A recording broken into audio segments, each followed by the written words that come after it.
ہر حال میں عمل کی توفیق ملے گی اللہ کی طرف سے، عمل کی نیت کرنے کی برکت سے۔ اس لیے عمل کی نیت سے بات کو سننا، اسی کے ساتھ میں اچھی طرح پوری بات کو سنتے ہوئے عمل کی نیت کے ساتھ پورے عالم میں اور ساری انسانیت تک پہنچانے کی نیت سے بات کو سنیں کہ ان باتوں کو اچھی طرح سمجھ کر اس پر عمل کرتے ہوئے پوری دنیا میں اور پوری انسانیت تک پہنچانے کی نیت سے بات کو سننا۔ تو پورا عالم تو بہت بڑا ہے، کئی سو ملک ہے اور دنیا میں 800 کروڑ انسان ہیں، تو ان سب تک جانے کی کیا شکل ہو سکتی ہے؟ فرمایا پورے عالم میں اور ساری انسانیت تک بات کے پہنچانے کا راستہ یہ ہے کہ جہاں تک اور جتنوں تک جا سکتے ہیں اپنی زندگی میں جانا، اور جہاں تک نہیں جا سکے اور جتنوں تک نہیں پہنچ سکے وہاں تک بات کو پہنچانے کے لیے اپنی زندگی میں کام کرنے والے بہترین پانے کے لیے آپ کو صرف 23 سال کا زمانہ دیا گیا کہ 23 سال میں اتنا بڑا کام کر کے آپ کو ہمارے پاس میں آنا ہے۔ تو حضور پاک علیہ الصلوۃ والسلام نے اتنے بڑے کام پر قابو پانے کے لیے آپ نے انتھک محنت فرمائی اپنی پوری زندگی میں، یہاں تک کہ جب آپ کو کام کی ذمہ داری ملی تو آپ نے حضرت خدیجہ سے یہ فرمایا رضی اللہ عنہا سے، لا راحت بعد اليوم، خدیجہ اب راحت کے دن چلے گئے، اب کام ہی کام ہے۔ اور پوری زندگی انتھک اپنے آپ کو تھکاتے ہوئے آپ نے پورے حجاز میں کام فرمایا، اور آپ کا لمبے میں لمبا سفر تبوک تک کا ہے، اور آپ کا میدان تو پورا عالم ہے۔ تو پورے عالم کے کام پر قابو پانے کے لیے آپ نے 23 سالہ دور نبوت میں انتھک محنت کرتے ہوئے آپ نے اپنا بہترین عملہ صحابہ کا تیار فرمایا، اور 1.25 لاکھ صحابہ بنائے آپ نے جو آپ کی زندگی کا آئینہ تھے۔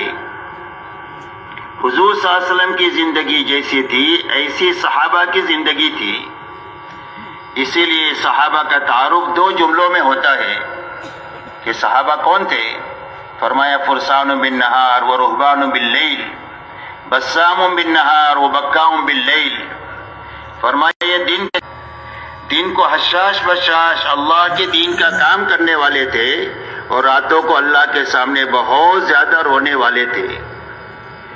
حضور پاک صلی اللہ علیہ وسلم کو اللہ تعالیٰ نے داعی اور معلم بنا کر کے دنیا میں بھیجا تھا، تو آپ کے دن کا اکثر حصہ دعوت اور تعلیم پر خرچ ہوتا تھا اور انسانوں کی دیکھ بھال پر خرچ ہوتا تھا، اور رات کا بڑا حصہ آپ کا اللہ کے سامنے نماز میں، دعا میں اور مناجات میں اور آہوزاری میں خرچ ہوتا تھا، یہاں تک کہ آپ رات کو اتنا لمبا قیام فرماتے تھے کہ آپ کے پیروں پر ورم آ جاتا تھا، اور آپ کے سینے سے رونے کی ایسی آواز آتی تھی جیسا ہنڈیا کے ابلنے کی آواز آتی تھی۔ یہ آپ کا دن ہے اور یہ آپ کا رات ہے، اور یہی دونوں چیزیں آپ کے مجمع میں منتقل ہوئی۔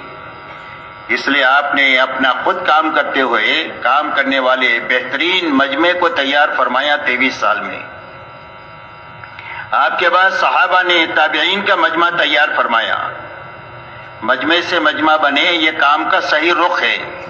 تاکہ صحیح شکل میں کام ایک مجمع کے ہاتھ ہو دوسرے مجمع میں منتقل ہو۔ پھر تابعین نے تبع تابعین کو تیار فرمایا، پھر اللہ تعالیٰ نے اولیاء اللہ کے سلسلے کو دنیا میں چلایا، ایک ایک ولی کے ہاتھوں لاکھوں لاکھوں لوگ دنیا میں ایمان میں داخل ہوئے، یہاں تک کہ اللہ تعالیٰ نے پوری امت پر اور ساری انسانیت پر رحم فرما کر محنت کا وہ رخ عطا فرمایا جو رخ حضور صلی اللہ علیہ وسلم کے زمانے میں اللہ نے قائم فرمایا تھا۔ آپ کے زمانے میں محنت کا یہ رخ تھا کہ سارے ایمان والے، چاہے مرد ہو، عورتیں ہوں، جوان ہو، شہری ہو، دیہاتی ہو، مالدار ہو، غریب ہو، ہر ایک مسلمان اپنے دین کے بارے میں فکر مند تھا کہ ہمارا دین محفوظ رہنا چاہیے، اور ہمارا دین پھیلنا اور پھولنا چاہیے، اور دنیا کے ہر کچے مکے مکان پر پہنچنا چاہیے، اور قیامت تک یہ باقی رہنا چاہیے۔ ہر ایک اس فکر کے ساتھ دنیا میں جیتے تھے۔ اللہ تعالیٰ نے وہی کام کا رخ ہمارے زمانے میں پوری امت پر اور انسانیت پر رحم فرما کر اللہ تعالیٰ نے عطا فرمایا۔ آپ دیکھیں اتنا بڑا مجمع یہاں پر آیا ہوا ہے، وہ صرف اللہ کے دین کے لیے آیا ہے اور کوئی دنیاوی غرض نہیں ہے۔ اس میں مالدار بھی ہے، غریب بھی ہے، جوان بھی ہے، بوڑھے بھی ہے، صحت مند بھی ہے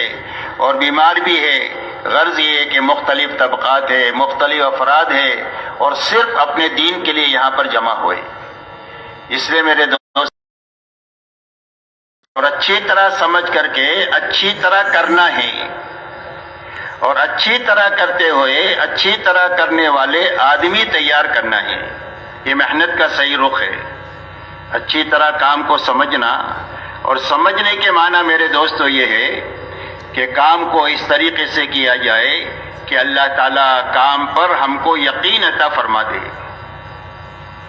مولانا الیاس صاحب رحمۃ اللہ علیہ ایک مرتبہ اپنے مجمع سے بات کر چکے، تو بات کرنے کے بعد بھی یہ فرمایا کہ بات سمجھ میں آ گئی؟ تو مجمع نے کہا ہاں سمجھ میں آ گئی۔ تو مولانا نے فرمایا کہ بات سمجھ میں نہیں آئی ہے، بات سننے میں آئی ہے۔ اور فرمایا سمجھ میں آنا کس کو کہتے ہیں؟ اگر یہ سمجھنا ہے تو مسجد کے باہر چلے جاؤ اور دنیا داروں کو دیکھو جن کو دنیا سمجھ میں آئی ہوئی ہے۔ ایک تاجر کو اپنی تجارت، ایک ملازم کو ملازمت، ایک کسان کو اپنی کھیتی،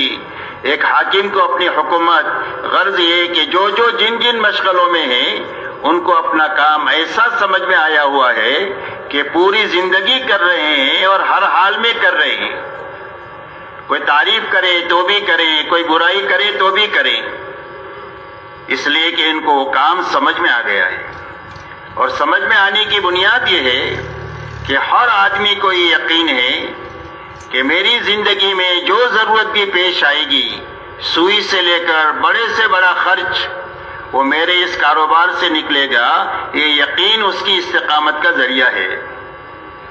ایسا ہی میرے دوستو اس کام کو اچھی طرح کرتے کرتے ہمارا یقین یہ بنے،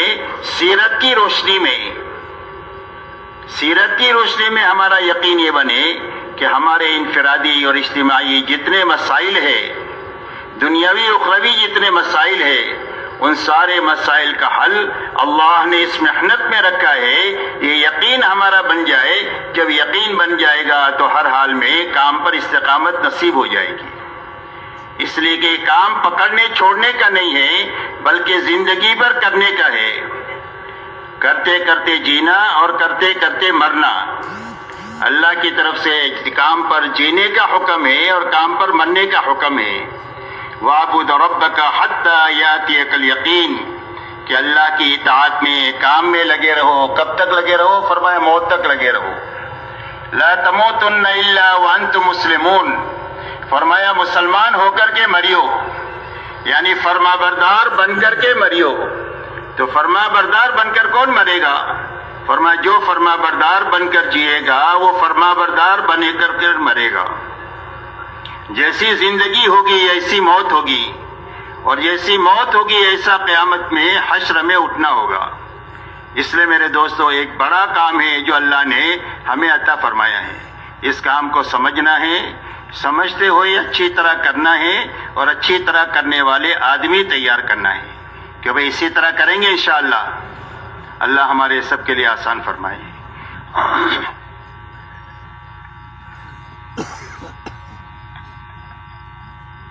یہ لے لو۔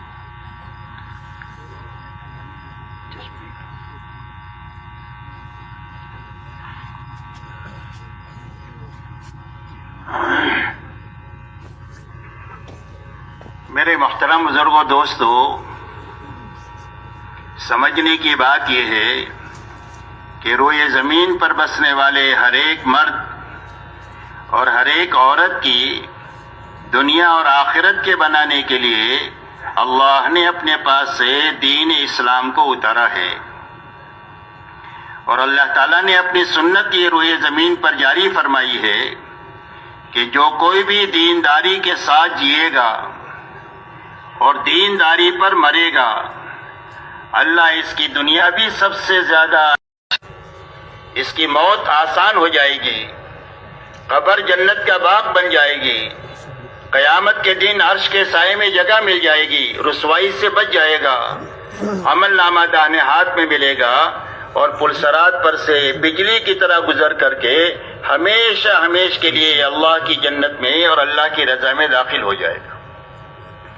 اس لیے دنیا اور آخرت کے بنانے کے لیے اللہ نے دین اتارا ہے، اور جو کوئی بھی دنیا میں بے دینی کے ساتھ جیے گا یا بے دینی پر مرے گا تو سب سے پہلے اللہ اس کی دنیا کو نتیجتاً اجاڑ دیں گے۔ اسی لیے قرآن پاک میں فرمایا وَمَنْ أَعْرَضَ عَنْ ذِكْرِي فَإِنَّ لَهُ مَعِيشَةً ضَنْكًا، فرمایا جو ہمارے ذکر سے، ہماری اطاعت سے اور ہمارے دین سے اعراض کرے گا، منہ موڑ کر اپنے پیٹھ کے پیچھے ڈال کر چلے گا، فرمایا ہم اس کی زندگی کو تنگ کر دیں گے۔ تو یہ دنیا کی زندگی بھی اللہ اجاڑیں گے اور موت مشکل ہو جائے گی، قبر جہنم کا گڑھا بن جائے گی، اور قیامت کے دن میں ذلت اور رسوائی کا سامنا کرنا ہوگا، اور پلسرات پر سے کٹ کر آدمی جہنم میں گر جائے گا۔ اللہ ہماری اور پوری امت کی حفاظت فرمائے۔ اس لیے میرے محترم بزرگوں دوستو، سمجھنے کی بات یہ ہے کہ اللہ کی طرف سے ہر انسان کی کامیابی کا راستہ صرف دین کا راستہ ہے،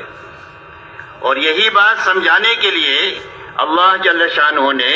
قرآن پاک میں انبیاء علیہم السلام اور ان کے ماننے والوں کے واقعات کو بیان فرمایا ہے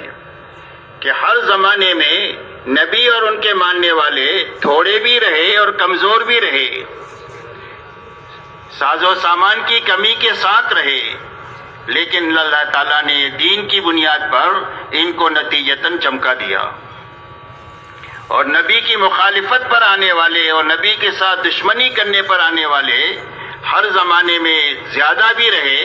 اور ساز و سامان کے اعتبار سے بہت زیادہ اسباب اور وسائل میں رہے، لیکن اللہ تعالیٰ نے نتیجتاً ان کو اجاڑ دیا اور ان کو ناکام کر دیا، اور اللہ کی ایسی پکڑ آئی کہ ان کو نانی یاد آ گئی۔ قرآن پاک میں اللہ فرماتے ہیں فَكُلًّا أَخَذْنَا بِذَنبِهِ فَمِنْهُمْ مَنْ أَرْسَلْنَا عَلَيْهِ حَاصِبًا وَمِنْهُمْ مَنْ أَخَذَتْهُ الصَّيْحَةُ وَمِنْهُمْ مَنْ خَسَفْنَا بِالْأَرْضِ وَمِنْهُمْ مَنْ أَغْرَقْنَا وَمَا كَانَ اللَّهُ لِيَظْلِمَهُمْ وَلَكِنْ كَانُوا أَنفُسَهُمْ يَظْلِمُونَ۔ اللہ جل شانہ فرماتے ہیں ان میں کے ہر ایک کی ہم نے پکڑ کیا، اور پکڑنے کی بنیاد کیا ہوئی؟ فرمایا اللہ کی نافرمانی ہوئی اور گناہوں کے کام ہوئے، جس کی بنا پر اللہ نے ان کی پکڑ فرمائی۔ ان میں سے کسی پر ہوا کے عذاب کو بھیجا، کسی پر فحشے کی صیحہ اور چیخ کو مسلط کیا جس سے ان کے کلیجے پھٹ گئے، کسی کو زمین کے اندر میں دسایا، کسی کو پانی میں ڈبایا، اور اللہ جل شانہ فرماتے ہیں کہ اللہ تعالیٰ کسی پر ظلم نہیں کرتے، یہی لوگ ظالم تھے کہ اللہ کی نافرمانی کر کے اللہ کے عذاب کے مستحق ہوئے اور آخر میں اللہ کی پکڑ کے شکار ہوئے۔ اس لیے میرے محترم دوستو، اللہ کی ایسی سنت ہے کہ اس میں کبھی بھی تبدیلی نہیں ہوگی۔ فَلَن تَجِدَ لِسُنَّتِ اللَّهِ تَبْدِيلًا وَلَن تَجِدَ لِسُنَّتِ اللَّهِ تَحْوِيلًا۔ اللہ کی سنت کو کبھی آپ بدلتا ہوا نہیں پائیں گے۔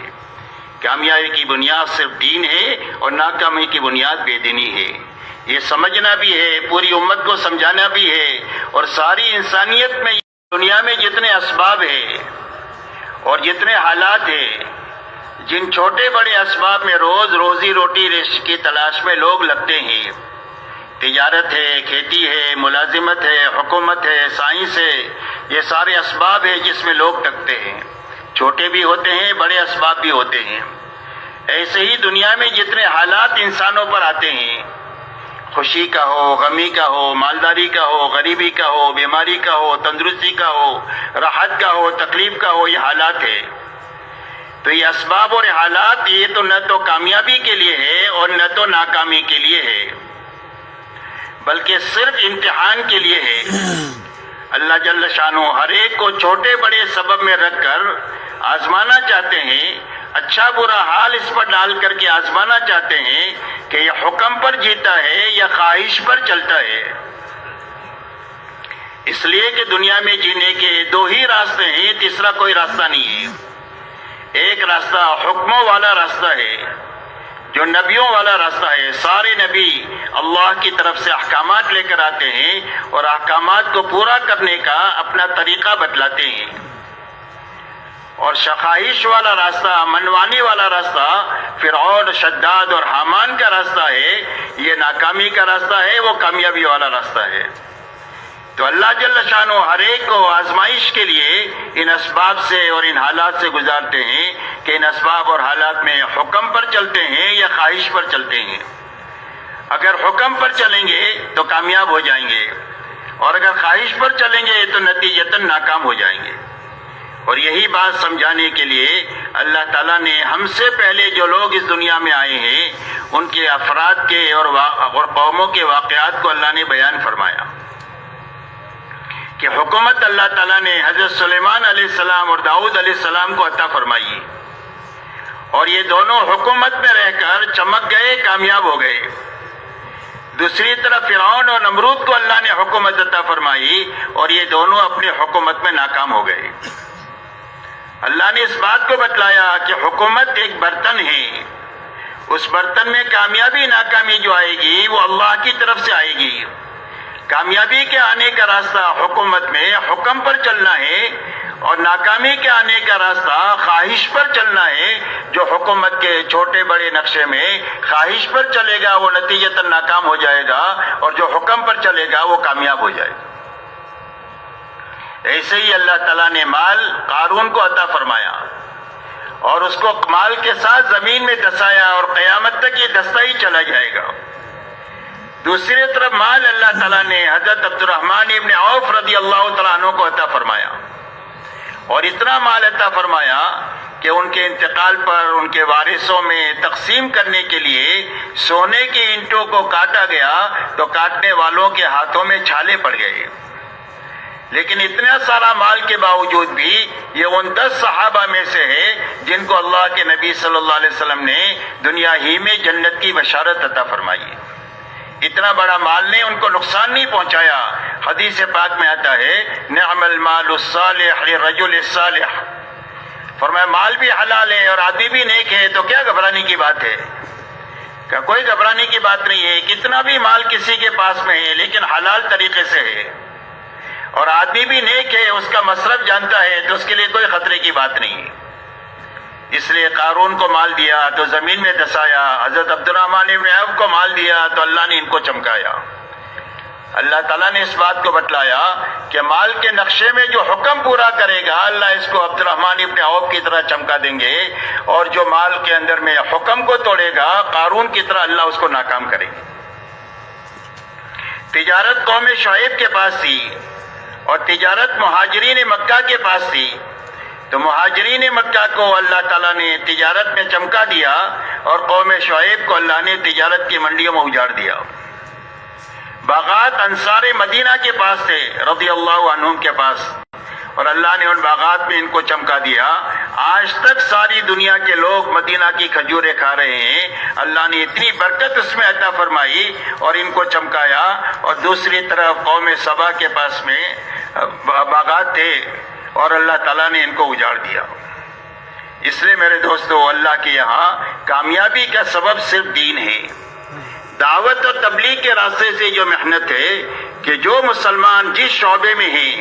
اور جس حال میں ہیں اس حال میں یہ حکم پر چلنے کی طاقت اپنے اندر پیدا فرما لے، تو جب حکم پر یہ چلے گا تو اللہ تعالیٰ اس شعبے میں رکھ کر اس کو کامیاب کر دیں گے. اسی لیے حدیث پاک میں آتا ہے کہ دنیا میں 4 قسم کے لوگ ہیں. فرمایا ایک قسم تو وہ ہے کہ جس کے نصیب میں اللہ نے مال لکھا ہے اور وہ مالدار ہے، اس لیے کہ مال کا تعلق عقل سے بھی نہیں ہے اور محنت سے بھی نہیں ہے بلکہ اللہ کی تقسیم سے ہے. اللہ تعالیٰ علم اور حکمت سے جانتے ہیں کہ کس کو زیادہ دینا ہے کس کو کم دینا ہے، لہذا اللہ نے اس کے نصیب میں مال لکھا ہے اور وہ مالدار ہے، اور اس نے اپنے مال کے نقشوں کے ساتھ اپنے جسم کو استعمال کیا دین کے حاصل کرنے کے لیے، اور اپنے آپ کو تھکایا دین اپنی زندگی میں لانے کے لیے، لہذا وہ مالدار بھی ہے اور دیندار بھی ہے. اور دین کی وجہ سے اس کو معلوم ہے کہ جان کہاں لگانی ہے اور مال کہاں لگانا ہے، اللہ کے کیا حقوق ہے، اللہ کے مخلوق کے کیا حقوق ہے، اللہ کی دین کی محنت کے کیا حقوق ہے، اور حقوق میں اپنی جان اور مال کو ہر تقاضے پر لگاتا ہے، غرض یہ کہ مالدار بھی ہے اور دیندار بھی ہے۔ فرمایا ایک قسم دنیا میں یہ ہے۔ دوسری قسم دنیا میں وہ ہے کہ جس کے نصیب میں اللہ نے مال نہیں لکھا ہے، لہذا وہ غریب ہے، لیکن یہ غریب آدمی اپنی جان لگا کر اس نے دین کو حاصل کر لیا، اس لیے کہ دین کے حاصل کرنے کے لیے مال کی ضرورت کم پڑتی ہے، اپنے آپ کو تھکانے کی ضرورت زیادہ پڑتی ہے۔ اس کے لیے کام کے شروع زمانے میں ایک جماعت کی کارگزاری ہوئی، ان سے پوچھا گیا کہ تمہارے 40 دن میں کتنا خرچ ہوا؟ تو بتایا جماعت نے کہ ہر ساتھی کا 40 دن میں 2 روپیہ خرچ ہوا۔ 2 روپے خرچ ہوا؟ کیسے خرچ ہوا؟ روز تمہارے گھر مسجد کے سامنے گاڑی کھڑی ہوتی ہوگی تم کو ایک جگہ سے دوسری جگہ لے جانے کے لیے، اور روزانہ تینوں ٹائم دعوتیں ہوتی ہوگی، کہ ایک دن بھی دعوت بھی نہیں، گاڑی بھی نہیں، پورا 40 دن ہم پیدل چل کر کے ہم نے کام کیا۔ تہجد پڑھتے تھے، تہجد پڑھ کر کے چلنا شروع کرتے تھے، 12-1 بجے کسی بستی میں پہنچتے تھے، وہاں کام شروع کرتے تھے، اور کام ہو جائے اس کے بعد میں 2 ساتھی امرود کے باغ میں چلے جاتے تھے اور وہاں سے چند پیسوں میں امرود لے کر کے آ جاتے تھے۔ پوری جماعت بیٹھ کر کے امرود کھا لیتی تھی، یہی ناشتہ ہے، یہی دوپہر کا کھانا ہے اور یہی رات کا کھانا ہے۔ پورے 40 دن پیدل چلے، پورے 40 دن ایک ٹائم امرود کھا کر کے گزارے، یہاں تک کہ ایک آدمی کا 2 روپیہ خرچ ہوا اور 40 دن میں دین اپنا بنا لیا۔ اس لیے میرے دوستو، دین کے حاصل کرنے کے لیے آدمی کو پیسہ زیادہ نہیں لگانا پڑتا ہے، آدمی کو اپنی جان لگانی پڑتی ہے۔ لہذا جان لگا کر اس نے دین کو حاصل کیا، لہذا وہ غریب ہے اور دیندار ہے۔ جب یہ مالدار دیندار کو دیکھتا ہے کہ یہ سارے دین کے تقاضوں پر اپنی جان بھی کھپاتا ہے، اپنے مال کو بھی کھپاتا ہے، دعوت کا کوئی تقاضا اندرون کا آ جائے، بیرون کا آ جائے، اس کے لیے تیار رہتا ہے، جان لگانے کے لیے بھی، مال لگانے کے لیے بھی۔ عبادت کا کوئی تقاضا آ جائے تو عبادت کے تقاضے کو پورا کرنے کے لیے یہ اپنی جان بھی لگاتا ہے، مال بھی لگاتا ہے۔ اللہ کی مخلوق کی خدمت کا کوئی سنت طریقے پر خرچ کرتا ہے، تو اس کو دیکھ کر اس کے دل میں یہ جذبہ اٹھتا ہے کہ اگر اللہ مجھے بھی مال دیتے تو میں بھی مال کو ایسے ہی دین کے کاموں میں لگاتا جیسا یہ مالدار دیندار لگا رہا ہے۔ فرمایا دوسری قسم دنیا میں یہ ہے، جناب رسول اللہ صلی اللہ علیہ وسلم ارشاد فرماتے ہیں فَكِلَاهُمَا فِي الْأَجْرِ سَوَاءٌ، فرمایا یہ دونوں ثواب کے اعتبار سے اور انعام کے اعتبار سے اللہ کی نگاہ میں برابر ہے۔ جو مالدار دیندار کا اللہ اکرام فرمائیں گے، اللہ وہی اکرام اس غریب دیندار کا، اس کے اندر کے جذبے کی وجہ سے اللہ اس کا بھی وہی اکرام دنیا اور آخرت میں فرمائیں گے۔ فرمایا دوسری قسم ہے دنیا میں۔ تیسری قسم دنیا میں وہ ہے کہ جس کے نصیب میں اللہ نے مال لکھا ہے اور وہ مالدار ہے، لیکن مال کے نشے میں آ کر کے اس نے دین کو حاصل نہیں کیا، اور جب زندگی میں دین نہیں ہوتا ہے تو آدمی کو معلوم ہی نہیں ہوتا ہے کہ جان مال لگانے کی جگہیں کیا ہے، لہذا وہ اپنی خواہشات پر، اپنی منمانی پر، گناہوں کے کاموں پر، لوگوں پر ظلم و زیادتی کرنے پر اپنی جان مال کو لگاتا ہے۔ فرمایا تیسری قسم دنیا میں یہ ہے۔ چوتھی قسم دنیا میں وہ ہے کہ جس کے نصیب میں مال نہیں تھا، اللہ نے اس کے مال نہیں لکھا، اور اس نے جان لگا کر کے دین بھی نہیں حاصل کیا۔ جب دین زندگی میں نہیں ہے تو اس کو یہ معلوم نہیں ہے کہ غربت میں کامیابی کو کیسے حاصل کیا جا سکتا ہے۔ لہذا جب یہ مالدار بے دین کو دیکھتا ہے کہ گناہوں کے کاموں میں، خواہشات میں، منمانی میں اپنی جان مال لگاتا ہے، تو اس کے اندر کا جذبہ یہ بنتا ہے کہ اگر میرے پاس بھی مال ہوتا تو میں بھی ایسے ہی کام کرتا جیسے یہ مالدار بے دین کرتا ہے۔ جناب رسولullah صلی اللہ علیہ وسلم فرماتے ہیں فَكِلَاهُمَا فِي الْوِزْرِ سَوَا، فرمایا یہ دونوں عذاب اور وبال کے اعتبار سے دونوں برابر ہے. جس طرح وہ مالدار بے دین کی پکڑ اللہ کے یہاں ہوگی، وہی پکڑ اس غریب بے دین کی بھی ہوگی.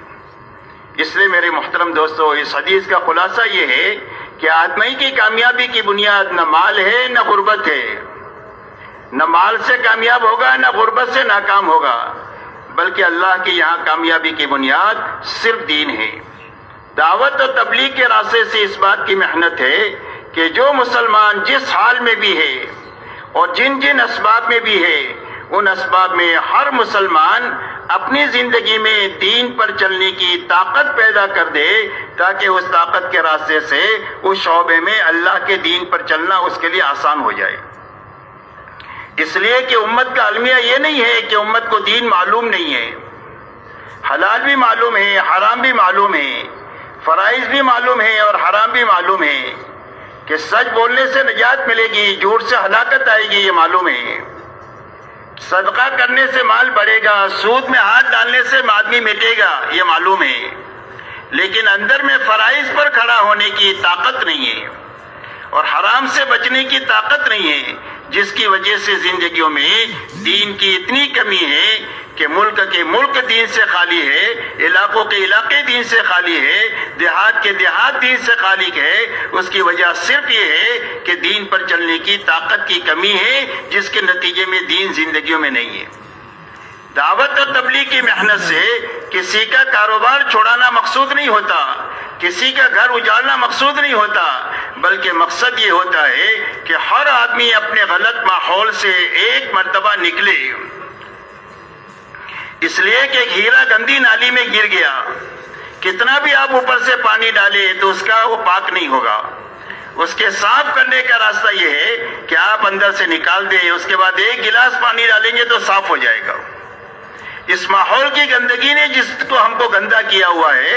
اس ماحول کے رہتے ہوئے ہم دین کی باتوں کو سنتے بھی ہیں، تھوڑی دیر کے لیے دل اثر بھی لیتا ہے، لیکن اس ماحول میں جاتے ہیں تو ماحول ہمارے پر غالب آ جاتا ہے. اس لیے میرے دوستو، پوری دنیا کے ایمان والوں کو اس بات کی دعوت ہے کہ ہر ایمان والا اپنی مشغولیت سے اور اپنے گناہوں کے ماحول سے اور اپنی دنیا داری کے ماحول سے ایک مرتبہ کم سے کم 4 مہینہ اچھا لگا کر کے اپنے دل کا رخ صحیح کر لے، اپنا فکر صحیح کر لے.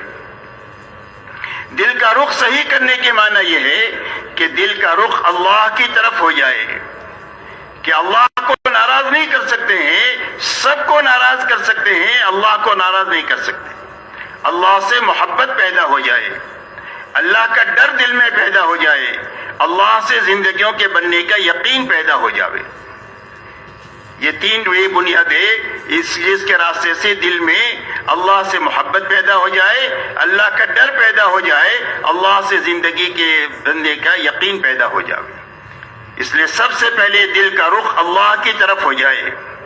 اس لیے کہ دنیا کا ہر انسان 8 چیزوں کے بیچ میں رہتا ہے. قرآن پاک میں اللہ نے فرمایا قُلْ إِنْ كَانَ آبَاؤُكُمْ وَأَبْنَاؤُكُمْ وَإِخْوَانُكُمْ وَأَزْوَاجُكُمْ وَعَشِيرَتُكُمْ وَأَمْوَالٌ اقْتَرَفْتُمُوهَا وَتِجَارَةٌ تَخْشَوْنَ كَسَادَهَا وَمَسَاكِنُ تَرْضَوْنَهَا أَحَبَّ إِلَيْكُم مِّنَ اللَّهِ وَرَسُولِهِ وَجِهَادٍ فِي سَبِيلِهِ فَتَرَبَّصُوا حَتَّى يَأْتِيَ اللَّهُ بِأَمْرِهِ وَاللَّهُ لَا يَهْدِي الْقَوْمَ الْفَاسِقِينَ. اور مکانات ہے، ان 8 چیزوں میں رہتا ہے ہر آدمی. تو ہر آدمی کے دل میں اللہ کے نبی کی محبت، اللہ کے کلمے کی سربلندی کی محبت تمام محبتوں پر غالب آ جائے. اس لیے کہ زندگی میں ہمیشہ تقابل ہوگا. کبھی اللہ کے مقابلے میں برادری آئے گی، کبھی باپ آئے گا، کبھی بیٹے آئیں گے، کبھی بیوی آئے گی، کبھی تجارت آئے گی، کبھی مکانات آئیں گے، کبھی مال کے تقاضے آئیں گے. تو ان سارے تقاضوں کے مقابلے میں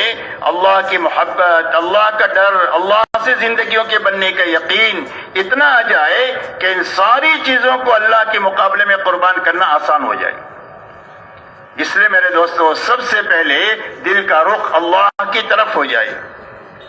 دلوں کا رخ اللہ کے حکموں کی طرف ہو جائے کہ مال کے بڑے بڑے نقشوں کو ہم توڑ سکتے ہیں اور اقتدار کے بڑے بڑے نقشوں کو توڑ سکتے ہیں، لیکن اللہ کے حکم کو نہیں توڑ سکتے۔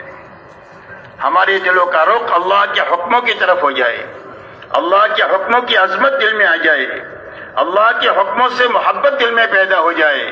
حکموں سے زندگیوں کے بننے کا یقین دل میں پیدا ہو جائے، تاکہ حکم جو ہے وہ ساری دنیا کی چیزوں کے مقابلے میں ہماری دلوں میں قیمتی بن جائے۔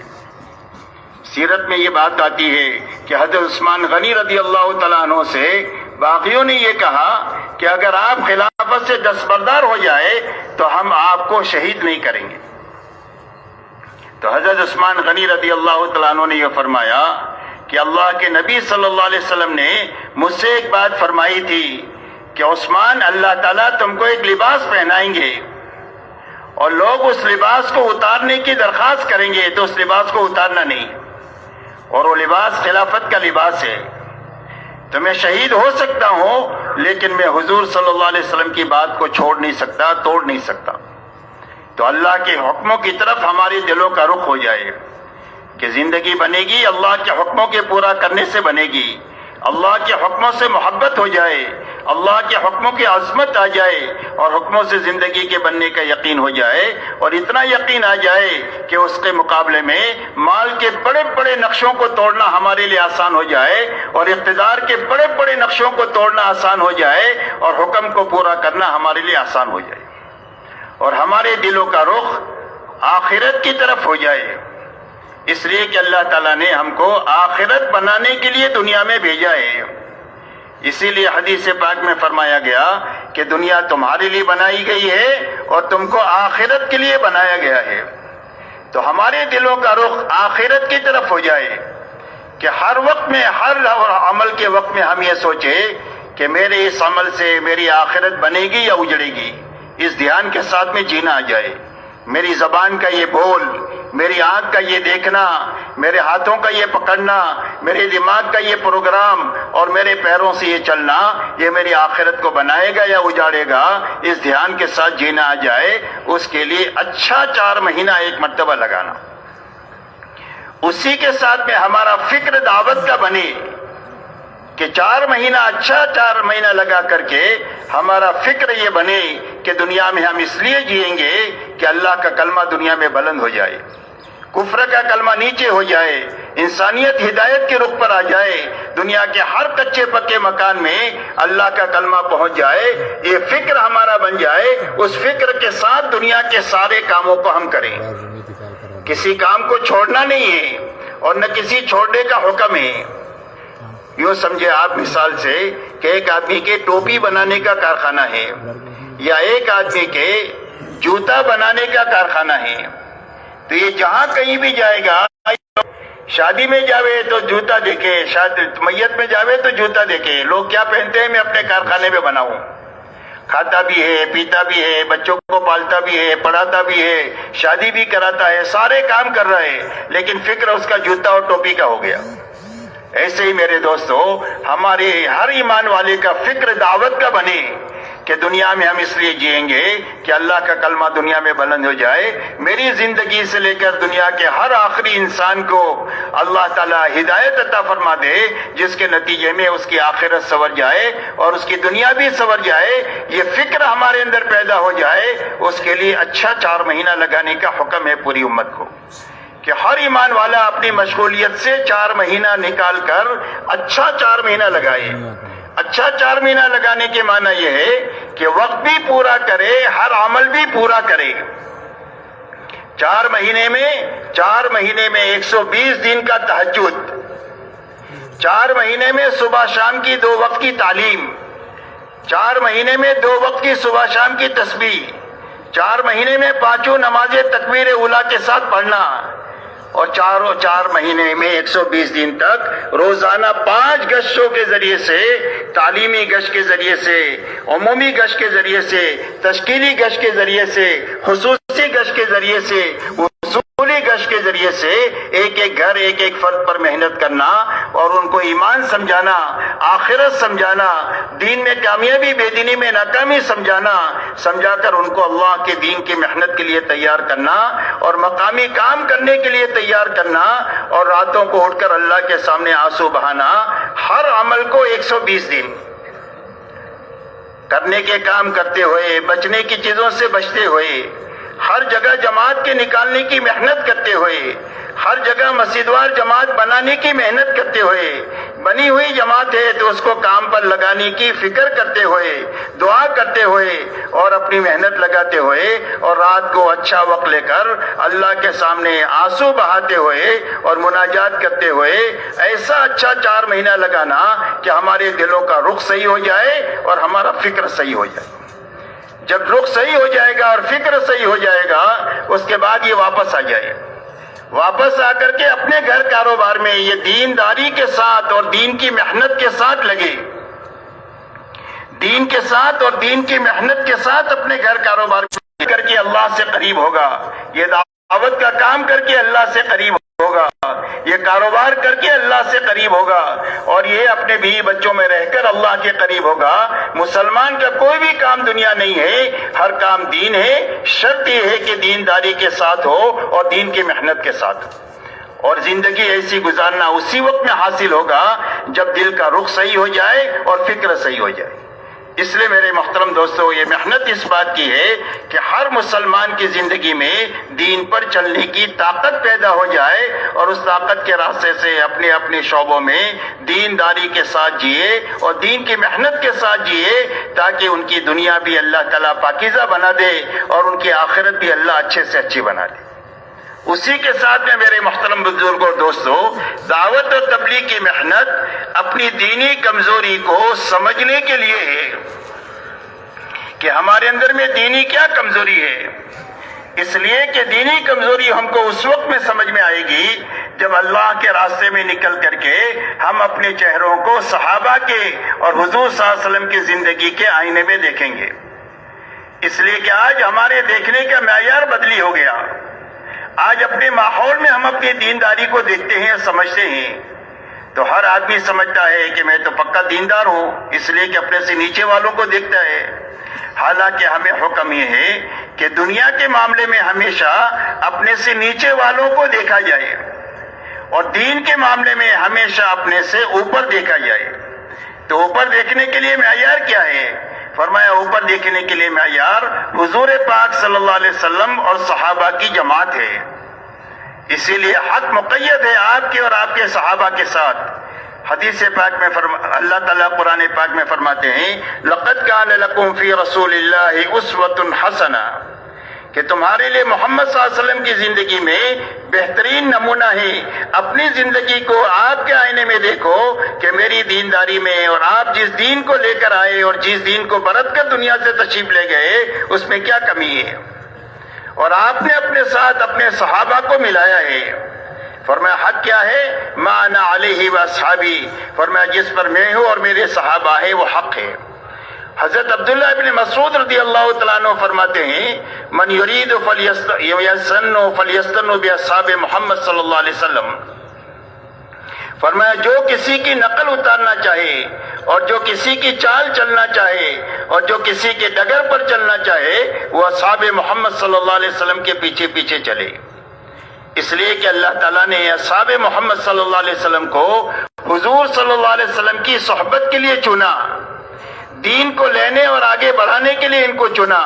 اور پوری دنیا میں دین کو قائم کرنے کے لیے اللہ تعالیٰ نے ان کا انتخاب فرمایا۔ یہ علم کے بڑے گہرے ہیں اور دلوں کے بڑے صاف ہیں اور تکلفات سے ان کی زندگیاں پاک ہے۔ اسی لیے حضور صلی اللہ علیہ وسلم فرماتے ہیں اصحابی کالنجوم بأیہم اقتدیتم اہتدیتم، میرے سارے صحابہ ستاروں کے مانند ہیں، جن کے پیچھے بھی تم چلو گے وہ تم کو اللہ تک اور جنت تک پہنچا دیں گے۔ اس لیے میرے دوستو حق مقید ہے آپ کے اور آپ کے صحابہ کے ساتھ۔ اس لیے اپنی دینی کمزوری کا پتہ ہم کو اس وقت میں چلے گا جب ہم اپنی زندگی کو حضور صلی اللہ علیہ وسلم کی زندگی کے سامنے اور صحابہ کی زندگی کے سامنے رکھیں گے، تب پتہ چلے گا کہ ہماری زندگی میں کیا کمزوری ہے، اور وہ سمجھنے کے لیے اور سیکھنے کے لیے اللہ کے راستے میں نکل کر کے صحابہ کے آئینے میں اور آپ کے آئینے میں اپنی زندگی کو دیکھنا، کہ حضور پاک صلی اللہ علیہ وسلم نے 23 سالہ دور نبوت میں امت کو کن بنیادوں پر کھڑا کیا تھا، جس کی بنیاد پر اللہ تعالیٰ نے ایک چھوٹی اور کمزور جماعت کو دنیا کے سیاہ اور سفید کا مالک بنایا، اور پوری دنیا کے سوئے و نصیب کو جگانے کا اور پوری انسانیت کی ہدایت کی طرف آنے کا ذریعہ جن لوگوں کو بنایا، ان کے اندر میں کیا کیا بنیادیں تھی جن بنیادوں پر اللہ نے ان کو اتنا بڑا نوازا۔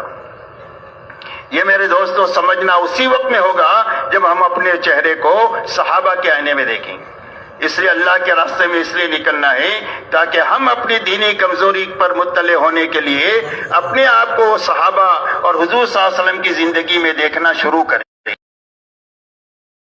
سب سے پہلے جس بنیاد پر پوری امت کو اٹھایا